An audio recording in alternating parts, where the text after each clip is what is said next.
Hello, everyone. I'm Jean-Claude at Beyond Mystic, and welcome to today's Beyond the Vault. This is the special updates with Mr. Bill Holter and Andy Scheckman. You can find Bill at billholter.com and Andy here at milesfranklin.com. Bill, Andy, welcome back to the show. How are you, gentlemen?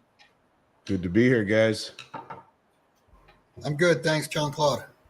Excited to have you on. We've had a crazy week in the markets, a lot of volatility, and everybody's wondering what the hell's happening now. We seem to be in a lull period. The mainstream news seems to be saying that this is contained, although it looks like we're about to see more fireworks here in the very near future. On top of that, we had Mr. Trump at the Bitcoin conference here just a week and a half ago, sharing some big news as to what might be happening with Bitcoin as a strategic reserve. There seems to be machinations from the government also to introduce gold somewhere into the system. So there's a lot to talk about here today. Thank you so much, everyone, for joining us in the live chat. We're triple casting on YouTube, X, and on Rumble today. Bill, let me start with you. As you're looking at the mainstream news here for the last couple of weeks, or last week, actually, there's a lot going on.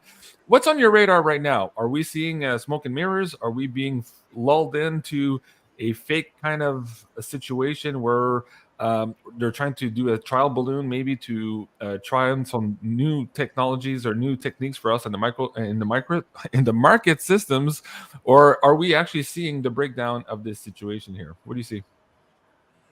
I think the Japanese situation, that is a margin call. That is a margin call that's going to spread globally. This to me smells very much like 1987. The only difference is the central banks and sovereign treasuries all over the world, they're insolvent. I mean, they're basically bankrupt. But you've got so much leverage in the system right now that, you know, we got smashed on Thursday, Friday, and then Monday, and we're getting a bounce, and you would expect a bounce. There's definitely going to be a retest of those lows, and those lows break. And I mean, you've got September and October right in front of us. And like I said, this is a margin call, and the margin calls are so big because the derivatives now are so big that it's going to take the whole system down. And that will bring into play what we've talked about for a year now, the great taking. Speaking of this margin call, also the other day we saw all of these brokerage firms being offline. People couldn't do their trades here. Is that people playing around with the system? Is that the volatility that's crashing the system? Is there something afoot behind the scenes? Like, what's the story behind all this? It seems to always happen also on the crypto market when you see volatility. All the exchanges basically turn off for maintenance, and nobody else can do their trades, while perhaps somebody in the backdoor access has I guess the opportunity to take the upper hand on everybody. What's happening with these brokerage? If I had to guess, and I'm gonna be cynical here, it was a way to stop people from selling. Mm-hmm. I mean, if you shut the portal down, they can't sell. And this goes back to what my partner Jim said for years and years, and it actually did happen in 2015 or 16. When this thing is ready to go and when it's on its way, they'll just pull the plugs out of the wall. Mm-hmm. And basically markets will close. And again, that's going to lead to the use of the laws that are already in place to implement the great taking. You either get out of the system now or your shit's going to go down the toilet with everyone else. I mean, you've got to protect yourself because no one else is going to do it for you. And is the idea here of having a rate cut anytime soon there to appease the system? Are we at the point now where cutting rates by 25 basis points or half a basis point right now, does that make any difference? Or is that lead into the hyperinflation and more crises here in the U.S.? What do you see? It doesn't matter. It makes no difference at all what they do at this point. I mean, again, the margin calls are so big. You could cut rates a quarter point, a half a point. I would say if they cut rates a half a point, that's going to increase the panic. And I think this time around, yeah, you might get a little bit of a bounce to start, but I would be shocked if the day that they cut, we end the day up. I would fully expect to see markets, I guess you could call it taking on the central banks and trading against the central banks. Mm-hmm. Andy, let me have you on the screen also, very quickly. Also, in the last 2 weeks or so, as you're looking at these markets right now, what is standing out to you? What's real? What's fake? What do we need to know, Andy? Well, I think what's real, Japan is kind of a bigger example of the problem that we have too. The central bank tries to strengthen the yen. Same thing here. We tried to raise rates, we get near 5%, and the disastrous effect it has on the economy, on the banks, on the stock market. I think it's the underestimating of this. They're trapped. You can't raise rates to, to stave off inflation, and you can't really lower rates. If you do, you just reignite inflation again. Either way, they're trapped. And it's when you see the Nikkei fall by 12.4% before it was stopped, the biggest one-day drop ever. And it wasn't just contained to Japan. You had the biggest one-day drop in numbers, in points ever in the history of the Dow. I find it interesting that all the insiders sold last week or the week before, the last few weeks leading up to this. The biggest drop in Taiwan in 57 years, the worst day in South Korea since 2008. But if you think about it, what Bill said is totally true. Schwab, Fidelity, Vanguard, Ameritrade, E-Trade, Interactive Brokers, and Robinhood all down. I mean, bullshit. It's such a crock. Right. There's not just happened to be down. They wanted to stop the cascade of selling. And that's how frightening it really has become, especially when you realize 61% of the United States, of Americans in the U.S. own stocks. And so, you got 2/3 of the people in this country owning stocks that in a down market like that, on a Monday morning, of course, they're not able to access their accounts. That's a bottom line. That's very scary. I think that's very real, as a matter of fact. But yeah, what it really says is the Bank of Japan, who came out and said, well, we'll stop raising rates. We're sorry. I mean, the Western central banks can never realize they will choose inflation over austerity. There's no way they can do it without breaking the whole thing apart. Right.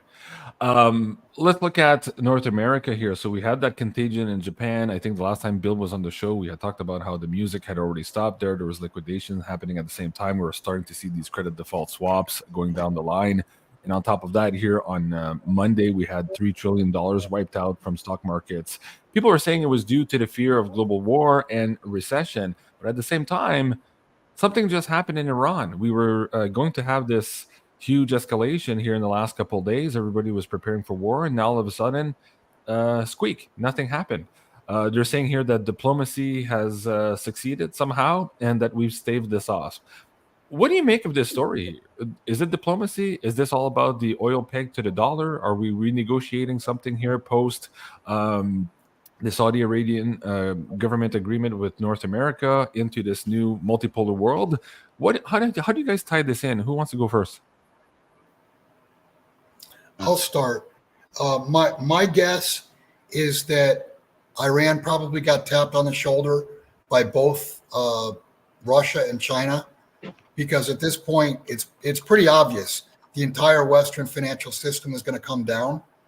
So they were probably told, don't even retaliate, let them fall on their own.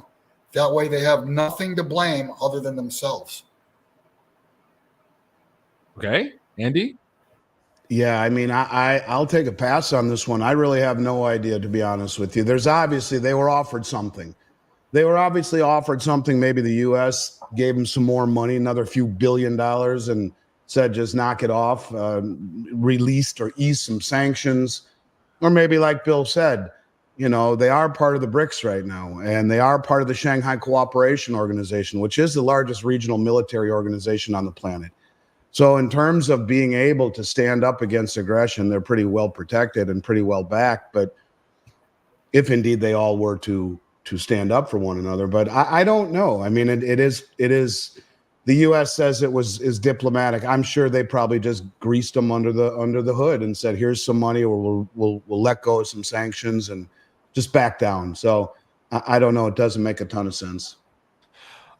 Let's go back to North America here and look at what happened in the last couple of weeks. You guys haven't been on since the Trump assassination attempt. Just before that, of course, we had the horrendous debate between Biden and Trump.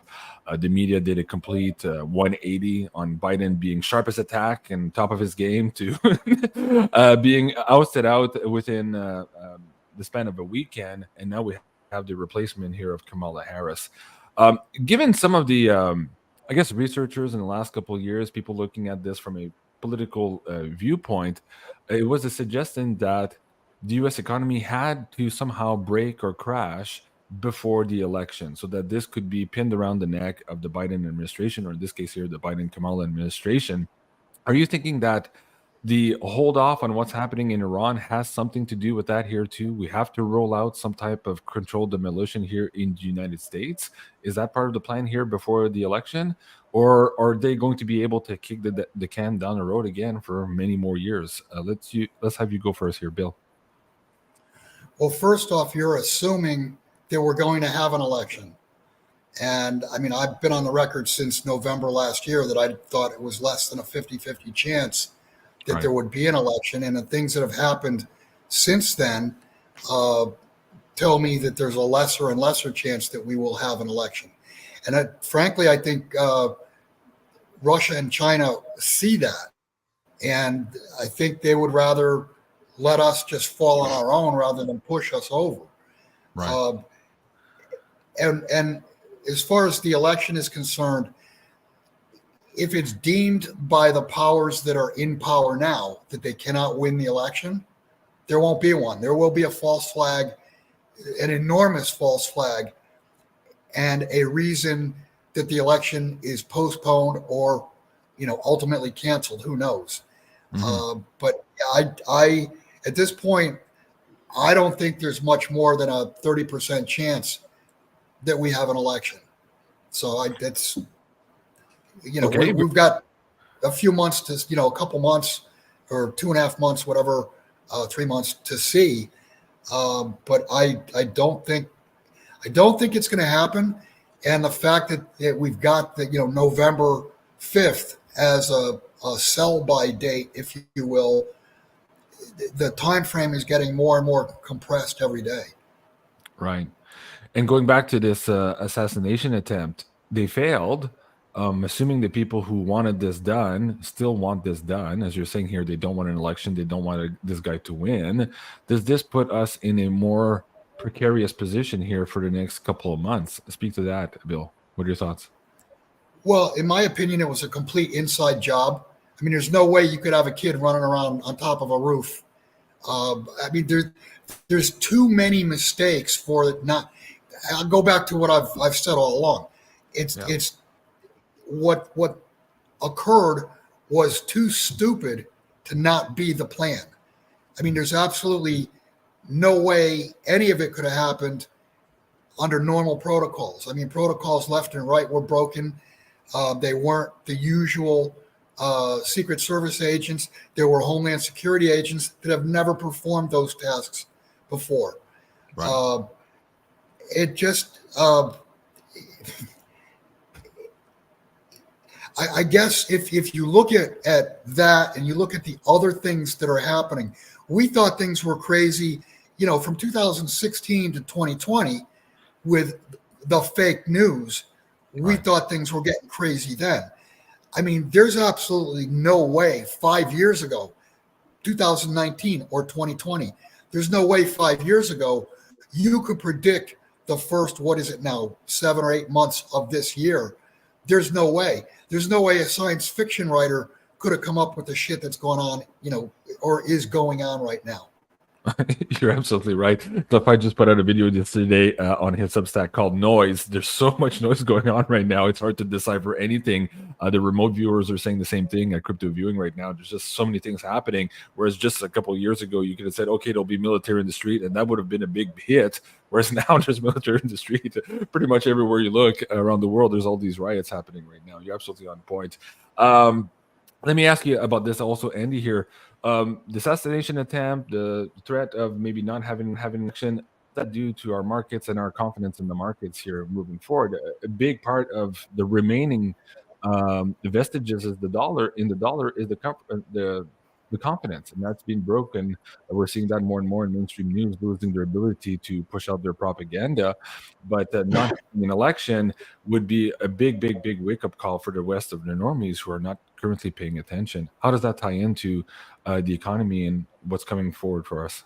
Oh, I think it's razor's edge. I mean, everything Bill said, I agree with. I mean, think of how an eighth of an inch separates craziness from relative calm. What would Xi Jinping and Putin be talking about today had Trump been shot? What would the world look like today moving forward? I can tell you, I left Minnesota because of Tim Walz. He's left of left. He's a bad dude. 18 billion in tax surplus gone in the state of Minnesota, putting mandatory tampon dispensers in men's bathrooms in all the high schools, kindergarten through 12. I mean, there are so many horrible things that I can't even begin to tell you that I think he did to the state of Minnesota, letting it get burnt down in the 3rd precinct. If that administration takes over, God help us all, we're in very big trouble. And I guess it depends on, who's in charge. There are a lot of people who think Trump is still in charge. I'm not going to vote one way or the other on that.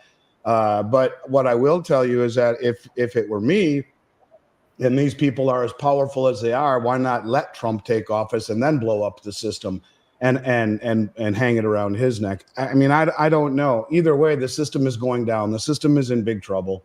Yeah. And when you realize that the head of the BRICS New Development Bank, Dilma Rousseff, the former president of Brazil, just announced in principle that they've agreed in principle to the new BRICS settlement currency called the unit, traded over Project Bridge, which Saudi Arabia just became a full participant in. And that meeting, they're having a meeting to ratify this in September in China with the intention of rolling it out in October.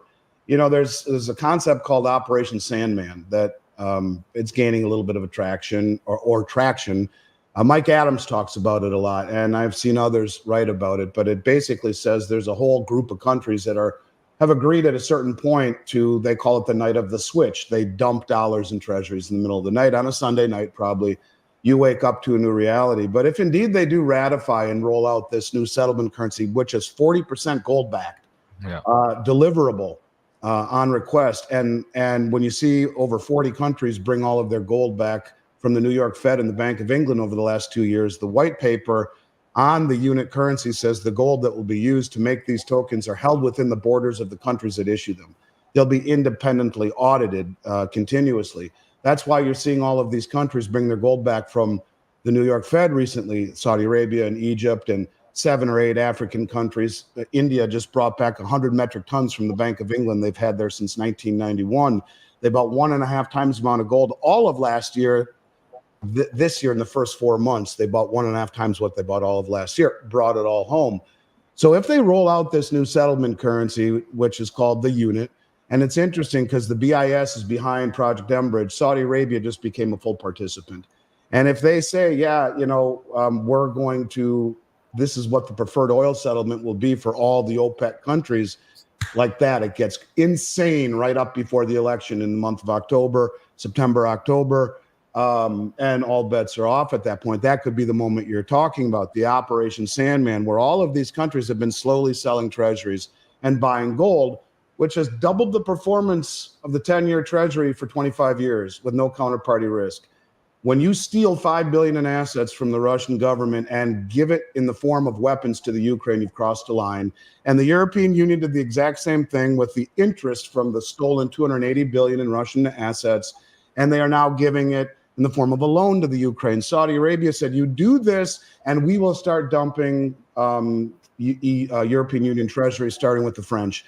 And I don't know that they've started to do that. But all I'm saying is it doesn't matter who's in charge. I want Trump to win. I want there to be election. I want him to win, not to fix the economy. I don't know that it can be fixed anymore, but to stop the madness, the lawlessness, the open borders, the cities that have just gone into complete shit, and the wokeness and all of the stuff that is starting to it's breaking this country. I would like to see law and order come back in the country. I'd like to see old school ideology, but as far as the economics of it, I think we're too far down the rabbit hole. Even his VP Vance, or he's saying, yeah, maybe he's saying the same stupid shit that Jared Bernstein is saying.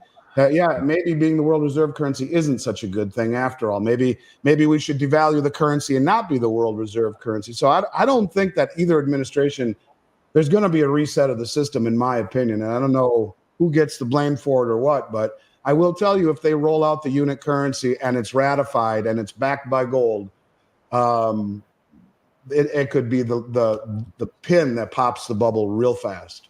I want to go back in time a little bit here, because a month or two ago, Bill had done an interview with Greg Hunter on USA Watchdog, and he had talked about this idea of a gold-backed currency, and he talked about that 40%, and lo and behold, this BRICS unit is being backed here. At least that's what is being proposed at 40%. And 60% with a basket of currencies within the BRICS. And I thought that was interesting, because in another conversation you and I had after that, Andy, we're suggesting, well, if this is coming up at some point here, the West is going to have to either crush this or compete with it. And so now let's get into that conversation. Last month, JC, go ahead. Before we go forward, I want to comment on what Andy was just talking about. And I've noticed a couple comments talking about Q, and Andy mentioned, there's a lot of people who think that Trump is still head of the military. He's still in control. He's like a shadow president or whatever. All I can say is, you people are dreaming. I mean, if Trump was truly in control, would we have had 10 million plus immigrants come into this country illegally over the last 4 years? No. You've got people running around saying, oh, I'm going to get rich. They're going to revalue the Iraqi dinar and the Vietnamese dong and blah, blah, blah. Do you really think that central banks are going to do something to make speculators wealthy? I mean, you people, and, I'll probably get all kinds of shit. I'll get trolled for this. But you people are completely dreaming if you think that Trump is head of the military, Trump is still in control of anything. There's no possible way. Just look at what has happened. Would any of this have been allowed to happen? The answer is no. Well, Bill, the reason they say that is that, and I'm not advocating, I know that their side of the story is that they feel that they have to let the Democrats or the left show just how desperate they are and how criminal they are, and then they come in on a white horse. And yes, that's the idea for behind 4 years. Yeah, no, I get it. I understand that. I fully understand that. But they've done it for the last 4 years and plus before that. I mean, the illegalities, the crime that's been perpetrated already. I mean, it's enough to hang literally thousands of people. So I don't buy that at all. And I do agree with you, Andy. I think Trump does have some shortcomings, but I hope he does become president, because when this thing goes down, it's either going to go down in complete chaos or it's going to go down under the rule of law. And that's my hope, because mathematically this is coming down. People are saying, oh, well, Trump can turn things around, blah, blah, blah. Complete bullshit. The math is broken. There is absolutely, and I've said this before and gotten a rash of shit, the only way this thing doesn't come down is that math gets turned upside down and we have the second coming of Jesus Christ. Donald Trump cannot change the math. The math is, this country is the reserve currency of the world. We're 130% debt to GDP, and it was, 30, 40 years ago, if you got to 100% debt to GDP, you were a banana republic. So at this point, all these Western central banks that hold roughly 60% of their reserves as dollars, those dollars are issued by a banana republic. The world is a banana republic. Yeah, and there's never been a country that's crossed 130% debt to GDP and come back from it. Either they outright default or they hyperinflate. And so the 130 is pretty much the line, and we're just below it, but the numbers are lie, so we're probably well over it especially when you factor in unfunded liabilities. We're creating $6 million of debt every minute, or $100,000 a second, 24/7. We are going broke, no question about it. But which leads me into That The article. okay, that you don't pulled go up. too fast. I wanted to get back to what Bill was saying about the math is all wrong, and I agree. Like everything's a shit show. There's no real markets. There's no price discovery. That was also the case during the Trump presidency. It kept on going. We saw the pension funds keep being looted and all these things. So we're all like kind of long in the tooth about this story, and it's very hard to ascertain. But we're starting to see maybe at this point a little bit of a change in the narrative that could redo the math without the second coming of Christ here, as Bill was saying. This Forbes article, this was a vicious spiral alert issued after Trump proposed a massive radical plan to pay off the $35 trillion in debt using Bitcoin. He's also talked about making it a strategic reserve asset. Andy, you sent me an article on this also from earlier this week. On July 30th, U.S. strategic Bitcoin reserve to be funded partially by revaluating the Fed's gold, draft bill shows. Tie that in. Where does that at some point here redo the math so that we get closer to reality, or is this a big cockamamie story? No, it's not. For the last year, I've been talking about this because the head of the Dutch central bank keeps talking about it. And you can't make this up, honest to God. On every central bank balance sheet, gold is held in the account. The name of the account is the gold revaluation account. That's how they phrase it. And the way that it works right now, you have gold as an asset in the balance sheet and the revaluation account that mirrors it on the liability side as a liability. So it's balanced. You can't offset your gold with a liability in central banks. Can't at this point right now. But in all of Europe, gold's valued at $35 an ounce on their balance sheets, the old Bretton Woods number. Never been changed. And I forgot the reason why ours is 42.22. I don't remember exactly why. I used to know a million years ago. But anyways, ours is valued at 42.22, but it's held in the revaluation account. And the head of the Dutch National Bank not too long ago just said, listen, I know our balance sheet's turned upside down, but we have 20 billion euro in the gold revaluation account, and it's valued at $35 an ounce. So we know it's there, even though we can't use it. So now you have this Senator Loomis, what's her name? Senator, what is her name? Yeah, it's Loomis, Senator Loomis from Wyoming. She came out and said, well, we should just revalue the price of gold. And so the Treasury Secretary, our friend Janet, doesn't even need congressional approval. She can instruct the Fed chair, our friend Jerome, to revalue the gold holdings. And whatever number she decides to revalue it at, that money goes directly into the TGA account, the Treasury General account. And it's free and clear. The Treasury can spend it any way it sees fit. So when you realize that we're supposedly, and I know Bill's going to say bullshit to this too, but we supposedly have 261 million ounces of gold. That's the 8,300 metric tons that hasn't been audited since 1953 or whatnot. But every $4,000 increase on that would put $1 trillion into the Treasury account. So, I mean, and to his point, it really is math, because revaluing gold at $20,000 an ounce would only give the Treasury $5 trillion to pay off the long end of the bond market or whatever. And we'd still be $30 trillion in debt, plus Medicare, Medicaid, Social Security, and government military pensions. That's how bad we have screwed things up. But when I hear this, I think of Bill's old partner, Jim Sinclair. I hear him screaming in the back of my head when I read this article, because my first memory of reading Jim Sinclair is that he said gold would go to a number like 10,000, it would be pegged to a new system, and it will never come back down. And you can correct me if I'm wrong, Bill, but that's exactly what this would be. That's exactly what the BRICS want. They want to not have a common currency, but a common settlement currency. That is the unit.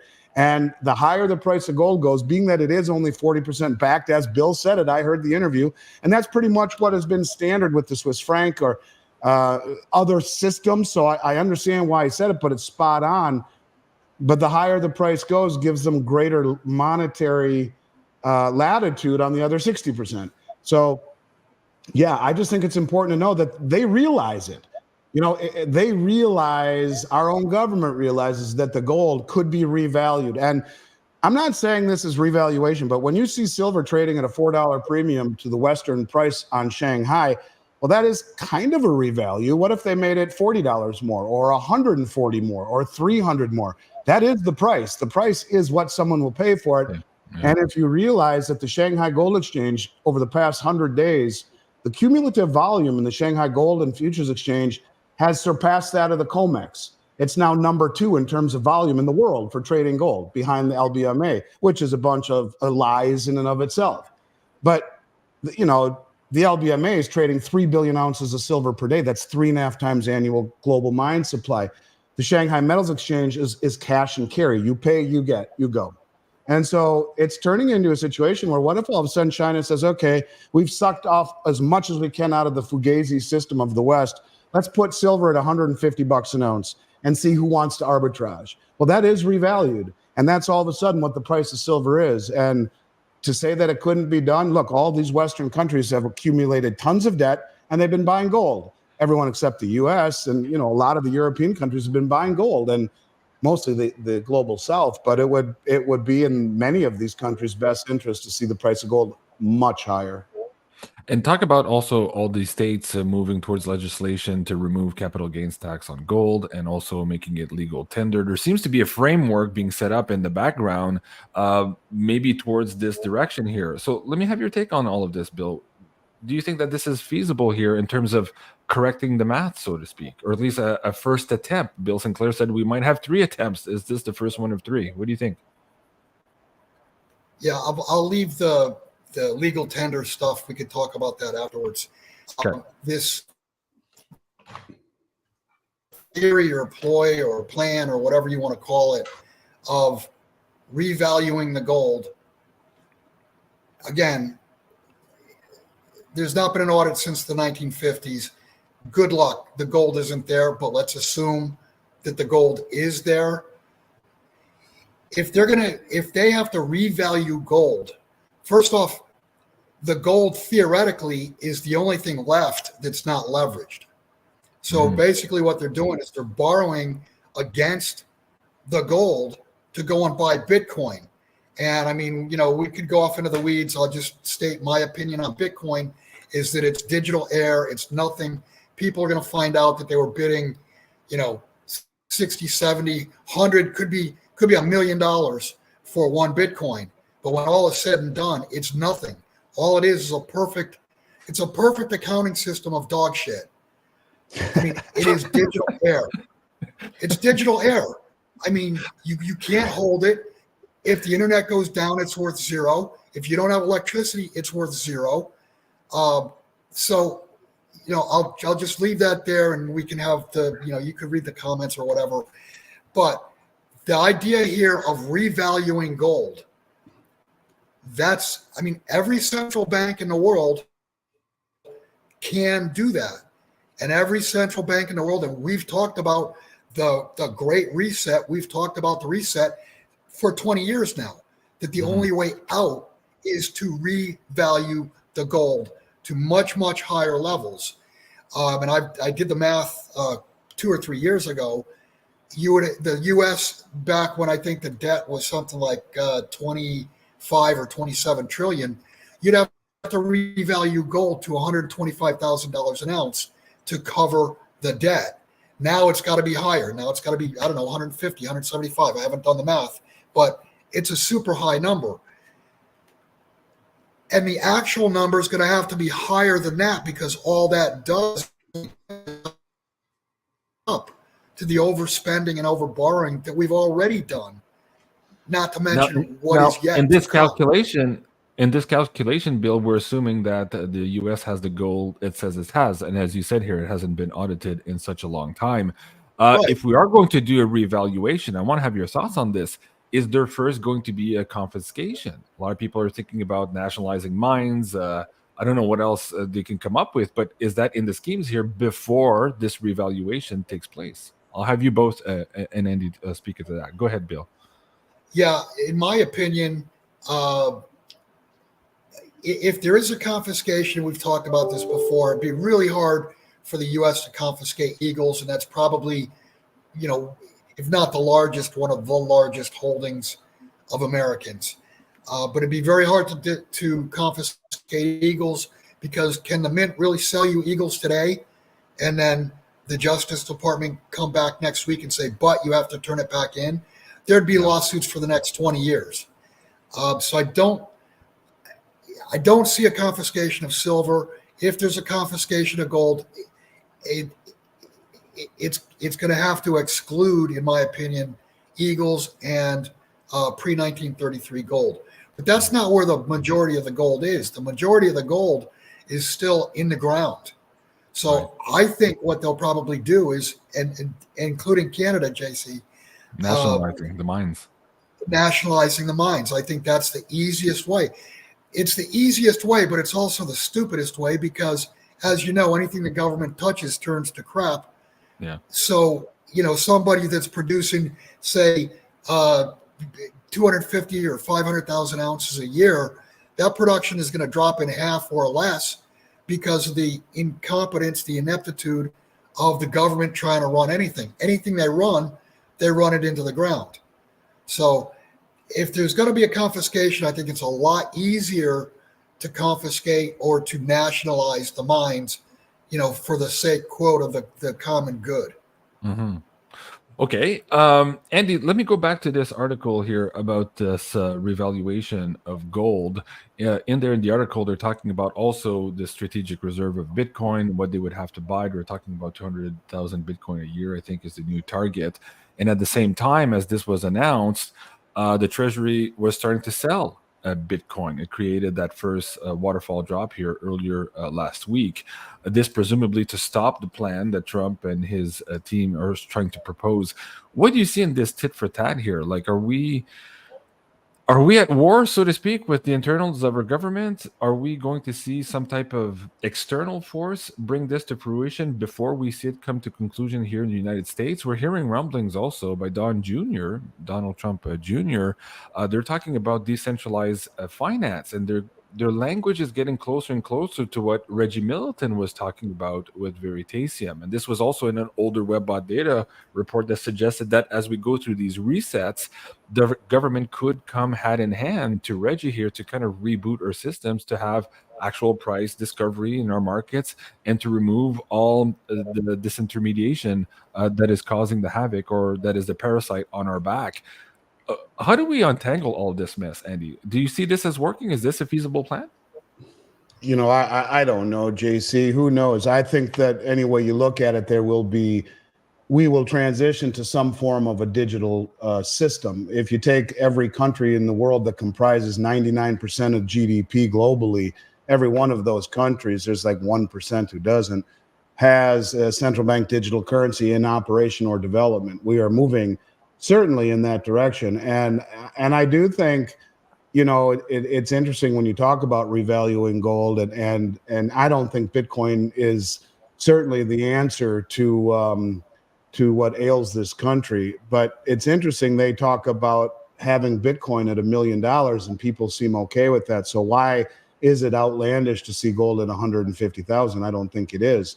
Absolutely. And I mean, not that this is a good example, but it kind of also, I think, it's worth mentioning when you talk about the Japanese yen. 10 years ago, an ounce of gold was 140,000 yen, and now it's almost 350,000 yen. It's gone up almost threefold. I mean, big numbers in yen, of course. But the point of it is that I think we could see things like gold go higher than anyone thinks possible. And is it as the result of the dollar getting clobbered or by it getting revalued? I don't know. What I would say is that, typically people say you can inflate, you can default. I've been for 3 years saying you can try to find a villain, and by weaponizing the dollar, destroying its value through inflation, destabilizing the country, signing executive order to go green, you incentivize the world to dump dollars and treasuries, and then you point to the villain who reset the system. This would be probably the most orderly of all four options: revalue the price of gold to a level that people would think is completely and totally unrealistic, and tie it to a new system. But as well, you got the IMF, who came out and said that a CBDC not pegged to something is just fiat. They wrote a report earlier in the year that says gold as an international reserve, a barbarous relic no more, ? The IMF understands it. The West understands it. The BRICS understand it. I do believe we will go to a digital system that will be pegged to gold. And it will be a marriage of blockchain technology and gold, which is the only other tier one reserve asset in the world, which all the central banks are buying and repatriating. removing any and all counterparty risk. So I don't know what the whole thing looks like. I don't know if it busts, as Bill said, orderly or chaotically. But I do believe that we are going to transition away from this current system by hook or crook. And the question is it orderly or is it not? If they revalued gold to some crazy number, 250,000 an ounce, and now you have a surplus, and you've inspired confidence, and you get a gal like Judy Shelton, who, if Trump wins, she probably will lead the Federal Reserve, and she is a gold standard advocate. She's already talking about issuing 30-year treasuries backed by gold to inspire confidence. So, maybe, who knows? Look, the United States has had a marvelous way of somehow pulling out of things when our backs were against the wall.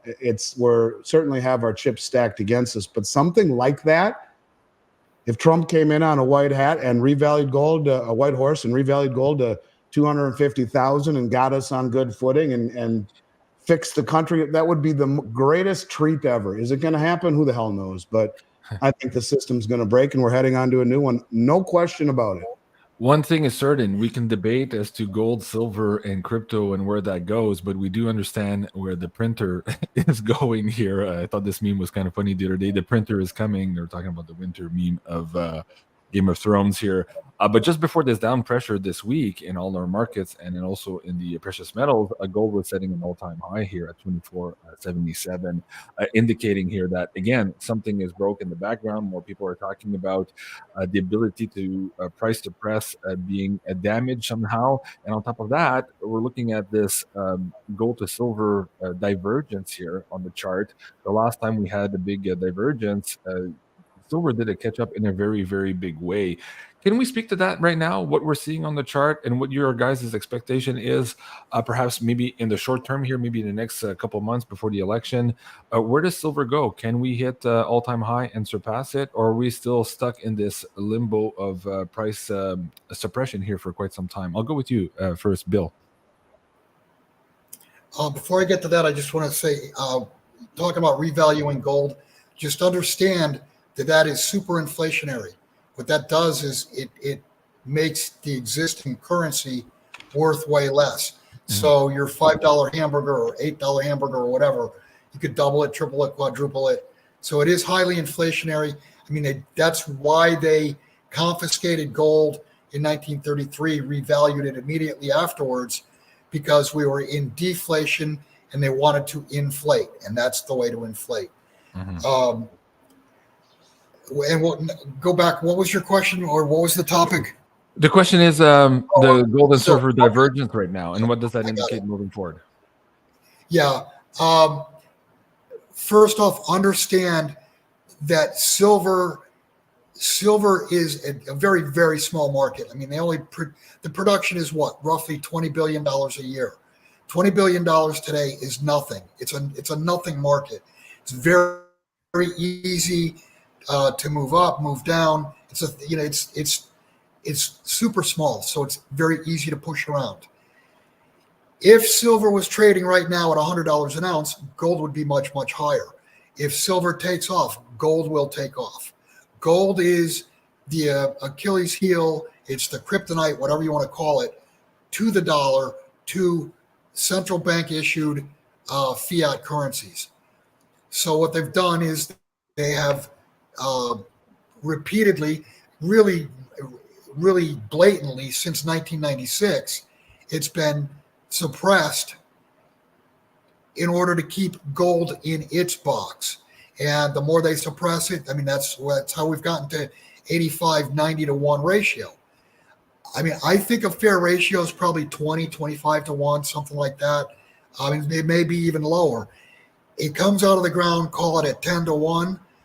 For hundreds of years, it was priced at 16 to 1 because man discounted it because you had to carry 10 times as much silver as opposed to gold, 10 times as much weight in order to get the same money.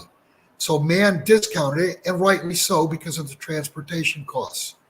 But at 20, 25 to 1, I mean, even where we are right now, we'd be way, way through new highs. We'd be, what, $100 or more. and there are those. I mean, BRICS talks about silver's going to be higher than gold. I mean, dream on.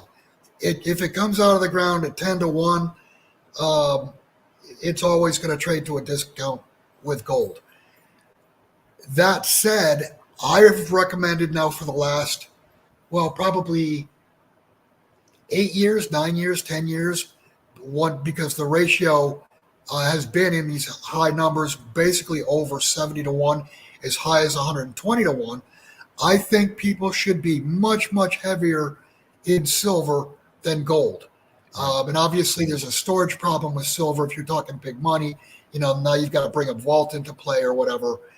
But the idea being, even if the ratio just comes down to 40-1, silver is going to outperform gold 2-1, and you'll be able to swap gold, pay taxes, and still have way more gold ounces in the future than you would have if you just outright bought gold today. Right. So I'm way more bullish on silver than gold. Okay, thank you. I appreciate that. Let's speak about real quick, JC. Let me add one thing to that, because what Bill said, I have some interesting information to add. They were saying that the silver market is so small that it would, if that it's easily moved, is really what he's saying, one way or the other. China understands this. I have spoken to 2 mining executives in the last week who have confirmed this for me, that China is going all around Latin America right now, buying up all of the silver doré bar and the silver concentrate in unrefined form, and putting it on a barge and sending it back to China. And they'll pay double what the West will pay for it. So they're buying up all of the unrefined silver and doré. These companies that mine it are psyched as hell to give it to China. Go ahead and take it, pay me double, goodbye. And then they bring it home and refine it and get all this silver, and it didn't move the price because it didn't come off of an exchange. And so now they're how many people know that China is the second largest producer of silver in the world? And so not only are they the second largest producer, they're now going around the world buying up everything they can. They're smart, and they do things in a very methodical, cunning, sophisticated way. Long-term planning way also. Yeah. What's that? Also in a long-term planning. Yes. And so they're buying up, pay double what you can for tons and tons and tons and tons and tons and tons of doré in unrefined form and silver concentrate in unrefined form. Bring it home and then refine it. And then now you got all this silver that's under the table, and it didn't move the price. And their inventory, by the way, just cracked under 1,000 tons of silver on the Shanghai exchange. Their inventory that they hold has crashed. Right. It's been crashing for months. Somebody's front running something. Well, I don't think that's as much the government's silver as it is the exchange's silver, because it's a cash and carry system. So the fact that it's being, and you're seeing the same thing. The LBMA says they have the second lowest amount of silver they've ever had in 140 years. The COMEX is watching all its silver fly away. There's only 50, 60 million ounces in registered category. There's only 300 million on the LBMA that isn't encumbered. Of the 800, that 500 belongs to the ETFs. India's imported 750 million of ounces of silver in the last 3 years. And I mean, so there's not enough silver to keep the game going. It's the paper trade. And it's very, very stupid to be naked short in a market like this, where you can get run over very quickly if you are not able to deliver. That is one of the things that you can do. And that's the difference now, in my opinion, on all of these commodities, is that no one ever stood for delivery. And the global South knows this, and they're using this methodical long game to slowly drain the exchanges and stand for delivery. And they're sophisticated, coordinated, motivated, wealthy, the whole 9 yards. They never were. These were third world countries not too long ago. Now they're all, they don't have to send missiles and drones to the U.S. to win. They just need to create a moment where these Western banks aren't able to deliver, and the systemic chain reaction would bring down it'd be a chain reaction of bringing down the biggest banks in the world. Right. Can we speak about the sentiment right now? I know that in the last year, as we're seeing hyperinflation take hold, or we're seeing more and more bankruptcies, we're seeing credit card debt go through the roof, we're seeing car repos going through the roof. We're seeing a lot of selling of the silver, not to take profits, but to make ends meet. So that's putting downward pressure. But it seems that in the last couple of weeks here, we're starting to see big orders again, people realizing something's about to change. Maybe they're out of time, and we're seeing orders again here in silver. Speak to those two divergences there, Bill, as people are contacting you on billholter.com to get some hands on some silver. What seems to have been happening, and what's the shift here in the last 6 months or so, Bill? Well, I could say, business the first 5 or 6 months was brisk. Not quite what it was a year ago after the banks went down, but the month of July was pretty quiet. And I'm going to say pretty much for about the last 3 months, maybe 4 months, I've seen more, not big sales. I'm not talking about anybody raising, 250,000, 500,000, $1 million. But I've seen a rash of small sales, 10,000, 25. It seems to me like, these are people raising money because they need cash. And it tells me that the liquidity on the street is drying up. And that's the reason for sales. I've seen more sales just in the last 3 months, I think, than I have in my entire career. Oh, wow. Okay, that's interesting. Speak to Andy. Let me have you speak to the premiums right now. Still relatively low. And what's like inventory like right now? It's been good for the last 7 months. It's starting to get tougher. I think, I had this feeling. This is kind of off topic. It's not, but it is. I had this thought last night. It hit me like a ton of bricks. We've had a lot of big orders lately, and I think a lot of the selling over the last year has been people bought silver and gold for the wrong reasons. Sure, some of it was to make ends meet and whatnot, but a lot of people bought silver and gold to become wealthy. They thought it was GameStop and AMC and it was supercharged. And yeah, you have that potential in silver, but that's not why Bill buys it. That's not why I buy it. We buy it hoping we never need to use it. If we do, maybe there's a hell of an opportunity. Maybe whatever that opportunity is to you when the dust settles, when we find real the ability to find out what price discovery really is. Maybe there's a hell of an opportunity. Maybe it's an emergency, but that's not why you own gold and silver, to get wealthy.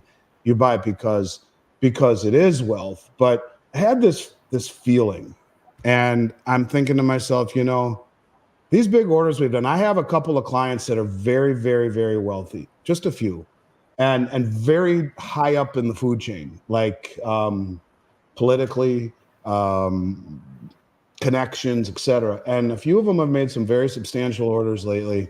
And I'm thinking to myself, as I'm talking to my dad about this, we're just talking about stuff, and he's like, what do you think the odds are of someone who's got real money calling you and saying, I'll take everything you have, everything? And I thought to myself, it's not so far-fetched. It really isn't. And at some point, the very wealthy people are going to wake up. Whatever it is that wakes them up, a bank bail-in, a market collapse, all of the exchanges going down, who knows?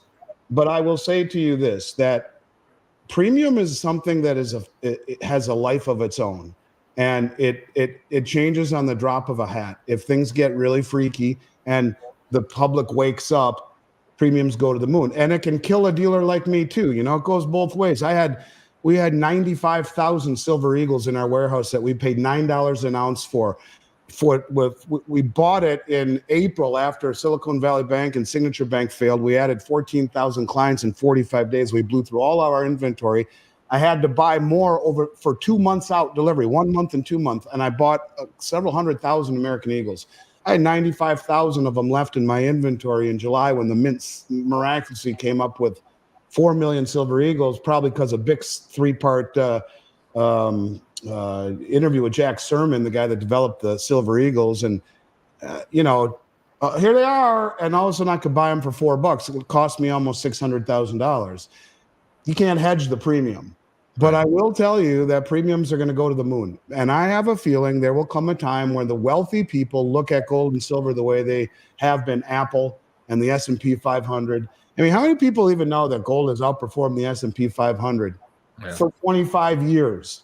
It's averaged 9.9%. The S&P 500 with dividends reinvested about 9.5%. But what happens if that really becomes something that catches people's eyes? And I think it will. Something will happen. And that's when premium goes parabolic and availability is gone. And I could see that putting me out of business. I've seen it already 2 or 3 times in my career where something happened and you could find nothing. And it happened both times when the price got clobbered on COMEX and then everything globally disappeared. But I honestly think that will define this industry, the inability to get product. You got 2 mints in North America, Canada, the United States. The rest are across the Atlantic.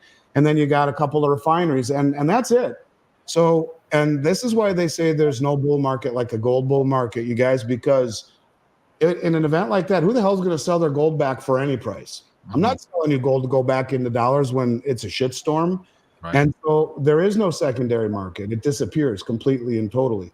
So yeah, there'll be people selling to make ends meet. There'll be people selling because the price goes way up. But the very wealthy people who are watching their life savings evaporate will run to gold and silver. And how, guy like, pro athletes, Steph Curry making 40 million, 50 million a year. How hard would it be for him to say, I'll take 300-400 million gold, give me whatever you got? And you do that a few times, you'd wipe out everything in the entire industry overnight. $1 billion would take out everything in North America overnight. Everything. Yeah. And so I think that's the issue, is that people are, if you hang out with Bill for a while, you'll understand the importance of preparation. As reluctantly as you have to do it, you need to do it in every way.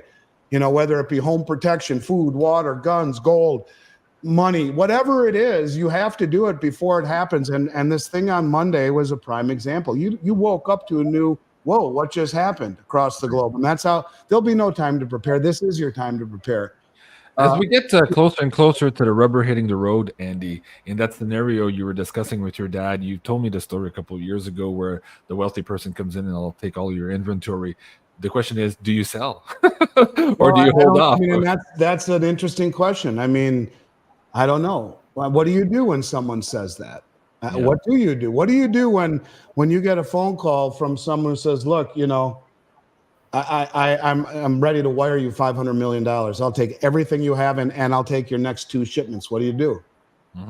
I don't know. Think about that yourself. You own a company. What do you do? And I think that will happen. I really do. How many billionaires are there in the United States right now? I don't know, a couple thousand. Yeah. I think that will happen. And I think the thing is that since 1982, interest rates have fallen at a 45-degree angle, creating a generation of wealthy people who invested in stocks, bonds, and real estate.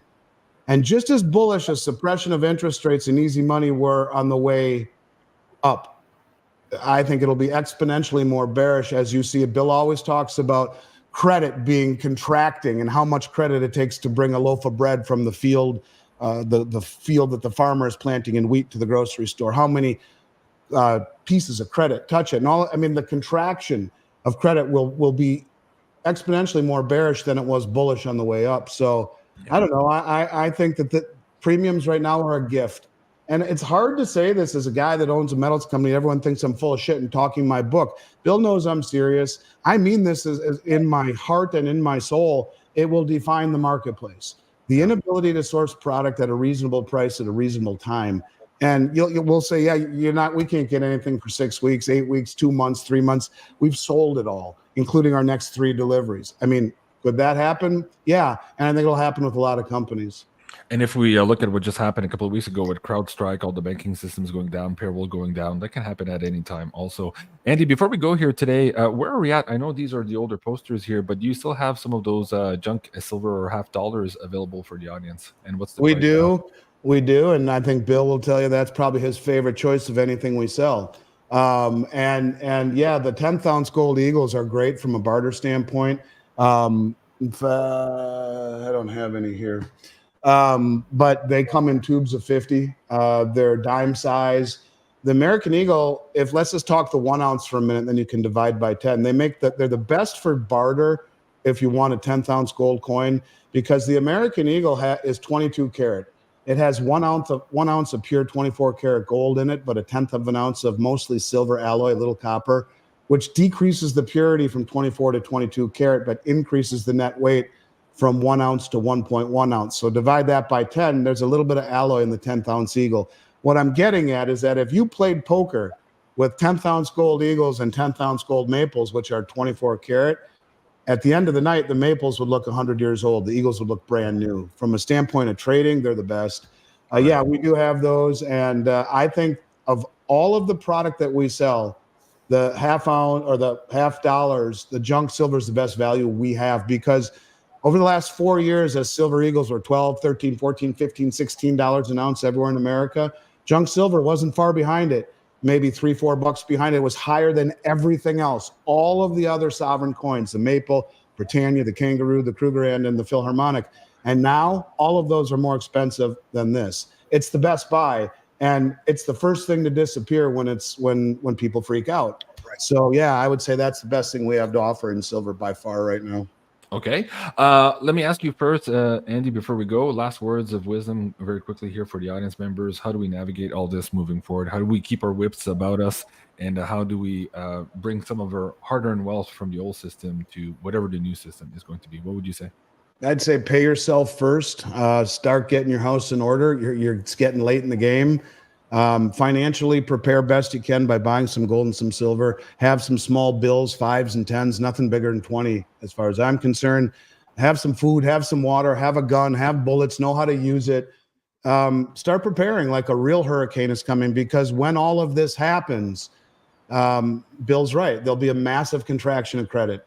And all of a sudden you'll see the trucks aren't running, the grocery stores are half empty to empty, and businesses are failing. And that's how fast, when it all breaks apart, that it will happen. You need to prepare, and you need to pay yourself first.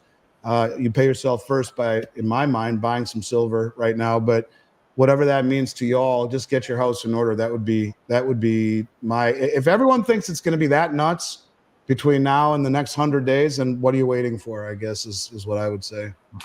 Great advice. Thank you for that, Andy. Bill, I have your email on the screen here for people who are looking to buy gold and silver from you here as a broker for Miles Franklin.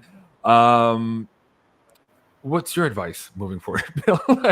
I know I keep asking you this, but at a certain point, I think people are going to hear it maybe for the first time. I think that's why we're doing these shows. We're trying to keep people prepared here for what's about to come. Yeah. How would you address the crowd before we go, Bill? Everything Andy said is correct. I would just say, do the best you can and do it as fast as you can, because time is very, very short. And as I mentioned earlier in the show, I don't think this thing goes past the election. I think whatever's going to happen is going to unwind before the election. Don't stick your head in the sand. You got to stand up. You got to protect yourself, because no one else is going to protect. Nobody's going to protect you for you. You got to do it yourself. Mm-hmm. Master of self. Thank you so much, Bill. Thank you so much, Andy, for being here today. Really appreciate your time and advice. Please stay on the line here as I sound out the show here. Guys, thank you so much for watching us here today on Rumble, YouTube, and Twitter. Please remember to like, share, and subscribe, and check out the schedule for the next upcoming shows here on beyondmystic.net/schedule. This was the Beyond the Vault special updates here for August 8th. Thank you so much, everyone. Have a great day, and we'll see you soon. Au revoir.